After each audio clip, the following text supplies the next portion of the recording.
எவ்வளோ தான் நம்ம பார்த்து பார்த்து பாத்திரத்த எல்லாம் கிளீன் பண்ணாலும், அந்த சிங்க் வந்து நமக்கு 2 மாசத்துக்கு ஒரு வாட்டியாவது அடைஞ்சிருது. தண்ணி போக மாட்டேங்குது.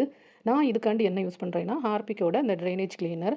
இத வந்து நம்ம வந்து கட் பண்ணிட்டு, அடைஞ்சிருக்க சிங்க்ல கொஞ்சம் கொஞ்சம் போட்டுட்டு, கொஞ்சம் தண்ணிய ஊத்தி விட்டுறணும். அவ்வளோதான். அந்த பக்கத்துல நிக்காம தள்ளி போயிறணும்.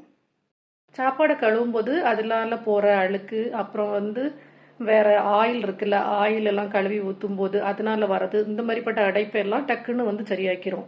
ஆனா உங்களுக்கு ஒருவேளை அந்த பைப்ல கீழ நம்ம வந்து கனெக்ட் பண்ணிப்போம்ல ட்ரைனேஜுக்கு, அந்த பைப்ல அடைஞ்சிருந்ததுன்னா, இதனால உங்களுக்கு போகாது. கண்டிப்பா நீங்க அதுக்குள்ள ஆட்கள பார்த்து சரி பண்ண தான் முடியும்.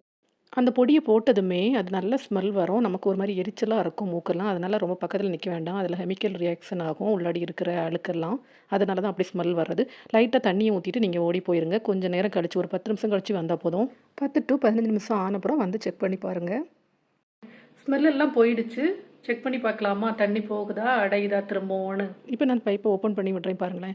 தண்ணி நம்ம ஓப்பன் பண்ணி விட்டுருக்கோம். போயிட்டே தான் இருக்குது. ஆனா பாருங்க இந்த சைடு வரல அப்டின்னா என்ன அர்த்தம்னா அடையலன்னு.